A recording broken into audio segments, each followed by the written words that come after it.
enti oman hene kwabna sante atena se enuanom nyina so eboa ena otumi ehuye wo TV so amede dwumede ebro sound camera makeup Stella ena esiesie me hona feels Moses hwe sound na dia ma enua be me hwe camera Priscilla dache hene ena kwasinsia ene enuanom nyina mauli wo so hwe direct ye ma bibia totom kama enti me de bedwam kase no asi no online no so ewo ho ena de bonkrata no so aye krado oman hene kwabna sante mpacha o memwache well my joe so me da CP briefly da me kase em say say ne dey say me dey me ho ball because say they were nim city na wafade no so dey bia dan epija ne mu no e dey asede me nya me ne dey asede ma hotel e dey asede ma o maame say o maame antetewa mo anko say sa ma na dey bia o maka o mani mezi kusu no you know on prayer camp o bompa ye ozuzu pe be ma na tena ozuwa mu na kusu na be dey etima be wani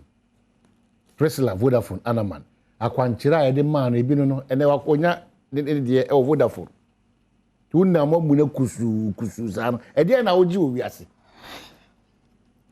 onam kusu ye kwa ma se ne be ya dachi bi enkoba se ugu obi dwa no na me wo hobi nti wo de ka me nko amede okay ka me nko amede se de be ti se de me nko ma obi dwa no na me wo hobi nti wo de ka me nko amede ne me ka wo de no onyame nhira o maame amen no nhira o sofo so abre wo sofo mo de ka abre mo pa abre mo pa Rose edu jamfi machi na eti say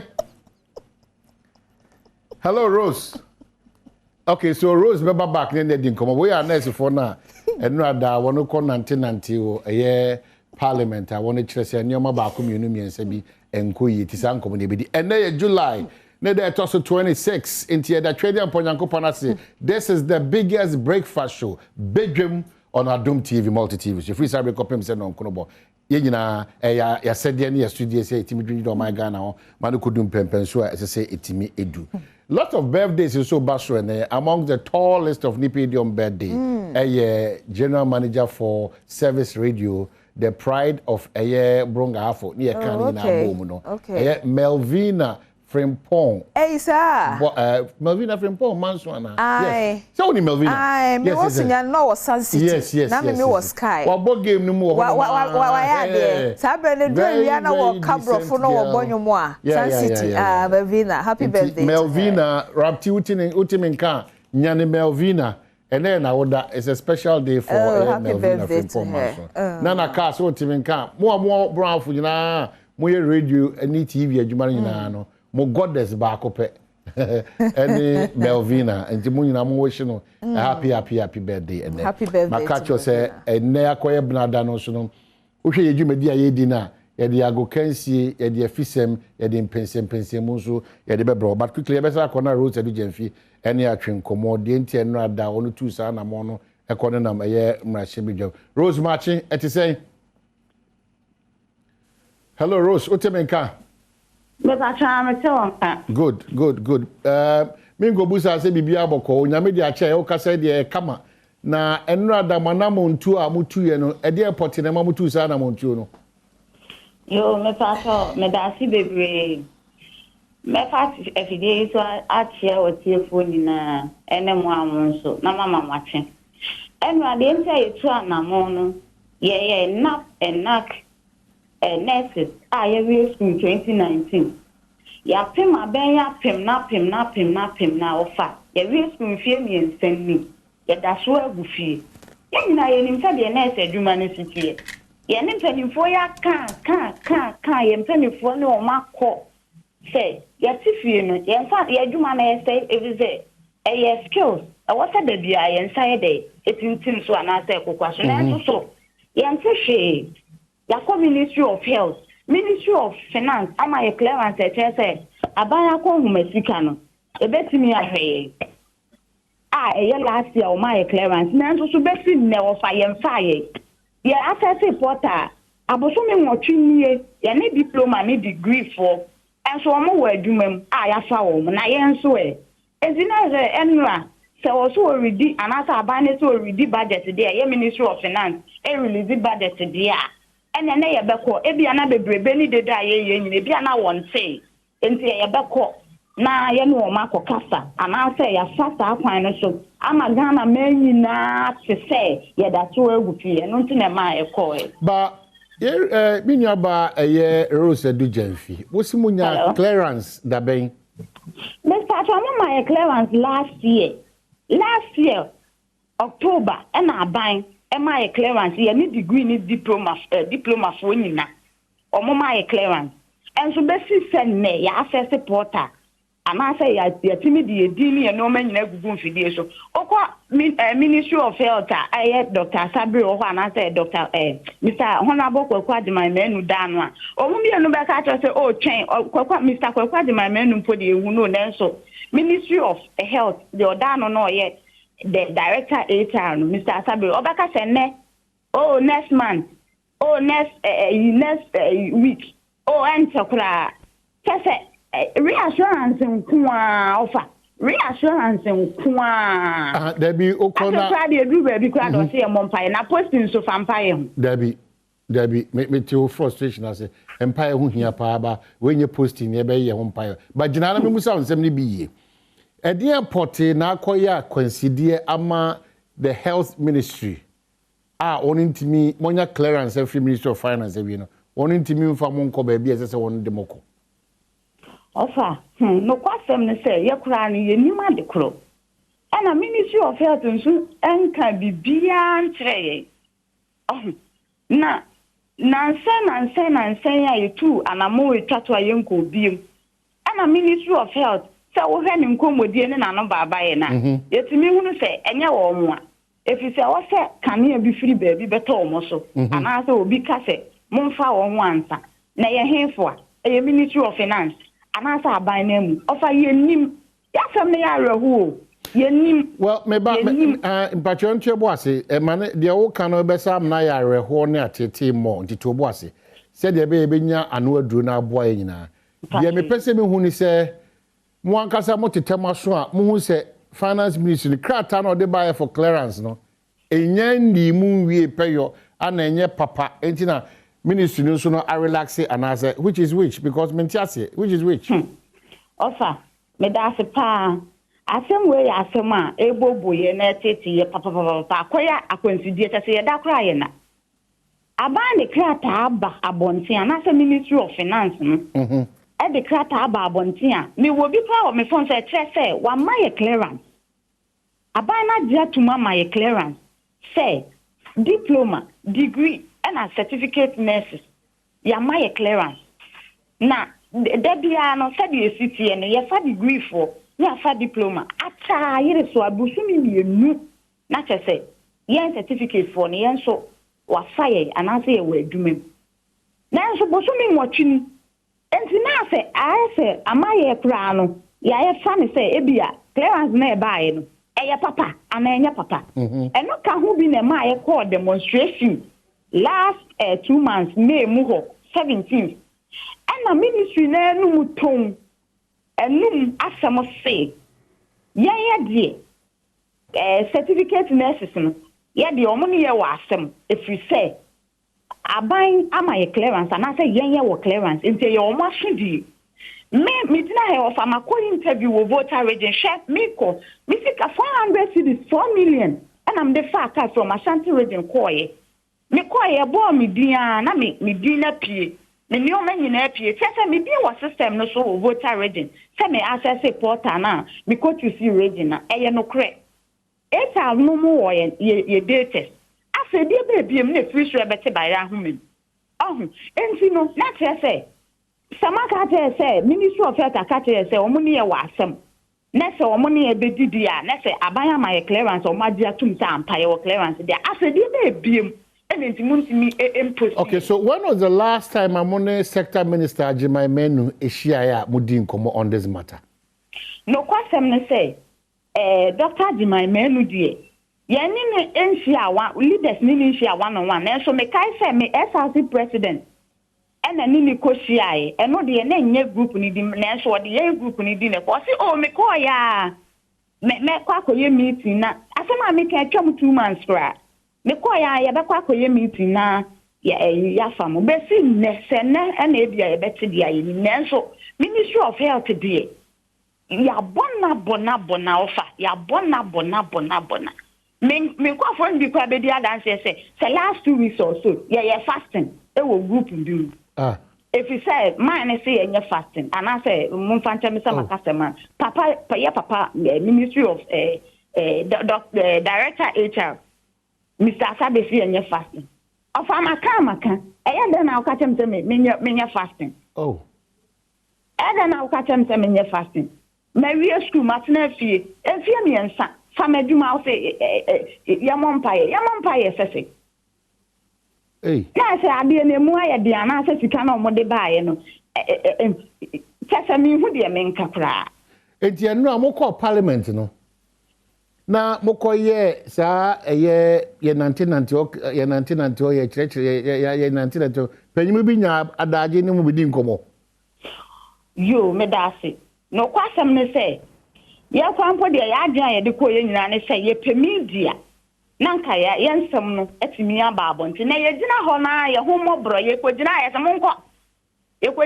monko ye pampam ye sa afi de conference center ni mu ho na ye de ye ntoma kobo ye ene ye gina ho na Nyankopon ye Adom na panyin bi bae no kwasem se panyin kura de mi ni dimpo e na ma ni brenti and on here Bekasa and Yensem Ofa, ya petition the Speaker of Parliament about our case. Yabre advisor to Nanado on health. Ya petition yen and Crebian poet say Monsam Nedri and more petition Dr. Insia. Me patron army, me patron army. I see. A home to the every waba. Ofa, and then I be a best say a Bramian Tenasa dear. Na some no cassa dear, but in 6:30 say dear offer, and tell one she. Now, Munini say a Sikasam and one quart trade a crentinama, even though Monia clearance no. Acquired dance, you bet you would Mako voter, any Northern, any Ashanti, any other region. When you say Sikasam Nako, Bibi, when I'm paying for an intimate why any mon country mu. Yo, me da say offer. Say yeah, me wa Ashanti region, na catch them to Mintusu region. Ma say supporter. Why ma me clearance no ya na bi monti asem patro ma me fa akonya ezuntem. Clearance ne kire say aban ebetimi ani sika na e wo foto mu no. Obetimi a ahyeme saabre no. Etua meka. E na ye nso ye fa ye ya. Enye say ye fa wa na wu diska. Ebi kwa betimi atena fi 8 months obetimi aye aduma 8 months, 9 months. Na ye ntua oka. Enti omo pile ansana omatimi atua ye ka. Enti ofade bebiem e na afen so. Se watimi aka tell me say me nko voter reading ko ye interview me nko ye medicals ama makọ. Akoye me medicals. Me tia 30 cedi say processing of my documents. Ama DBC for Kafra Ghana Commercial Bank of Ghana kra aba ye me ID amame ene me nyoma eche say aba betimi atua me ka afa so. Na se bepem ne o ka tell me say sika ni o manima ofa na twetwe maso kakra no kwasem say mentiase. So Rosadu Jamfi, apart from some mensumye Ghana ni a Messiah Centronia meboa amaya kosa eye yebetu sa na monwe no. Edien na mo Picket awie edien na mo besa ayebiem na mo gidi se mbonya mpanyifo aso na mo nso mo hawo no ano etu atimi atwa. Yo me da si bebre. No kwasem ne se abranka 20 years ye demonstration no. DRNMA association ye mother association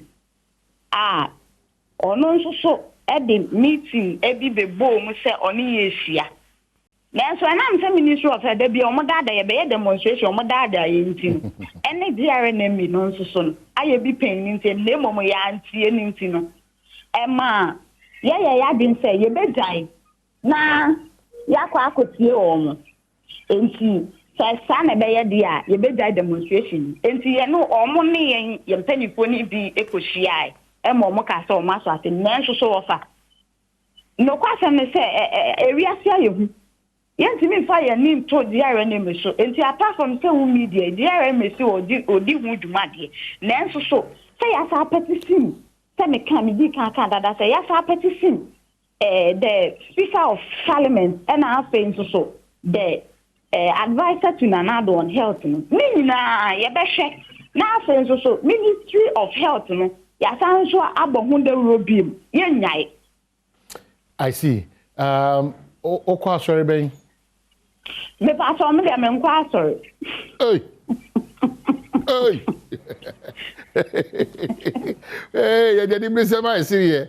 Okwa sorry. Me pass on there. Now a cremoni. Me pass on me, cremoni. Me yashi. Onye Buddhist, onye Kanka. Me pass on there. Onye Hare Krishna. Me pass on there.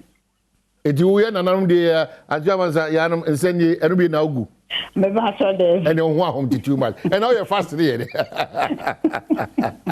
kabini jaw se onyame beye se de edi kari aka che mo se we bad eni bi se me se ya tie ni wasopem onyame anim ne kureni se me ade bia meka se wo na to wa angase na bi sia ye no enti mi gina wo pabo anum wi me pa enti se enyina ade ya no tum ese ne 400 audio free asante mantem akofra mantem no enye easy ebikwa oledi na yi na bosom no de kakra support o eno ho nsem ko oledi be kan di achi na ma ho adwiro enti ye behwe de yenso ebetimi aye na emo mun kama koma to na mun fa process nim minim se nsuo ta ponche ni ba ntimu guso oje wo ba munya abotre na mo hihye ne o man kama waken ye be call Ministry of Health na afa ya campaign for honom na afa ya ko de enti ye be pem sa abre 2019 and nurse for no muntiminya akwanya especially when mudi apiepie wo eye emia wodo ye postu mu konyina no muntiminya akwanya nkoe enti wakoma to yem megiri se enche bia no mobete mpanyimfo nka na motimi de opepa ne siriye akoye adwuma ma oman Ghana enti Rose onyame nka mo eno ana mede beja aja adwuma wura krasi yenkobo mpa ne yenko chirekom ti onyame nka mo ho ba mede eye nyuma bedi akiri gidi a mede nyuma edi akira mamo enti bi nyuma be di achi na enyina ya kokko okopa no na bibia akokama why yo okay so yes me pato we de akama samba ko aka wakoma so de ofa sanka yetu anamo senka ye ni media fo ye ni se media de bibia mo na mo didi na man yeah aha if you say aban president ni ho next week ni ho mo na mo ho Nenzo so ofa sanka wa kan say nanka utu anamo amayi nanka omu bi o ma na ofa monka so da umakasa wa manya o ma din so omu ni media bebo on se fi say ye fi tu anamo eno se wa mi si ombekasa e de ma ha o ya ni e tare bi nkomo se na wa ka say eye o de mi si ombekasa why hey on zu angu ahome ofa ya ni abre ofa ya achia so emu ye o de ka wakoma to yem why yo so da se pi Rose de Jenfi ana ono so akasa ma na ezefo no adamrashi bedwam ade ne yenkandi wachi a unsa I say bibi ye no so unti ase udi akira o say na also 400 is pay 400 is pay udi akira na also 400 is pay onyame nshia so kwado wati bi pay aka 400 is obi pay 1 cedi pay enti kwado nyame nshia so de 400 na bibi ma akira o say enioma mu na ho sa enti na bribia da ya na yesre say aban hihye aban suni ne ban bi aban nyoma bi a odi sika kohyema enya de sabre ne ehuhia saa no aban hwes no hihye ne ma kakra biye na ye wo man nim te se won wo pepa sei nti wo ye nurse sei na okotena adwuma mo no ma can you imagine akoma odi okotena adwuma mo no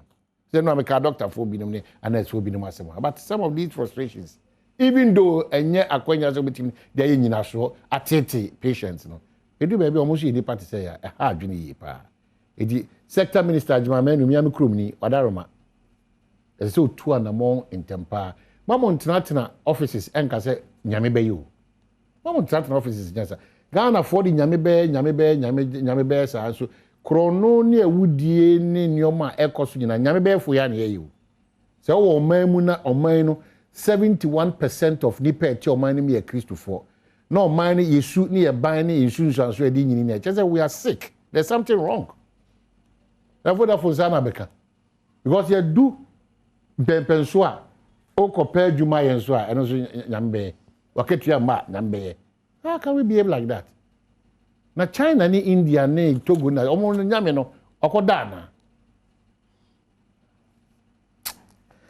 The Crusading Guide, new Crusading Guide, say government not reviewing free SHS. Finance Minister and Konya Urapon, youth leader, hot as court dismisses counterclaims. The Ghanaian Times, Mr. White, any man will say economy to rebound in 2.5 years. Now what you did now you were quiet and also copyright and into now 2.5 years. Now that's your finance minister. The Chronicle. We will turn around the economy in 2 years. Yatiabre. Daily Guide. Free SHS not under review. Ye pre road to moko suspension and be a besaba. This is how sometimes this government behave on Tiasia. Croc the Jones seminar does too much in this government. Media budget review. Government vows quicker turnaround. Completed Accra Temamoto Way extensions to be told. Microeconomic targets revised downwards. And the statesman say NSS releases PIN codes for 2022-2023 a year service personnel. D. About community what for me said they were boss on one. Make the Ababe Sisu say, and a pair one hey and one more of us in Rose. Said an annuatiano. Said an annuatiano. Oh, but I cannot cry. Rose, you. Rose, I can't. Rose, Casamono, onim the Oka, and our canoe so one quite sorry. It's your fire. So one hey no one more Rose, one person there what they sabe go for. What they sabe go for Monswa, and also so nyame be in tiene what fire. And a pair Rose am I or fair the end and I'm there to us. What for Cabasante, Pato, with their sea. Yeah, do we be asked some Majibra, Moncoso, Bedroom, Moncoso, Adom TV, Yaquaba.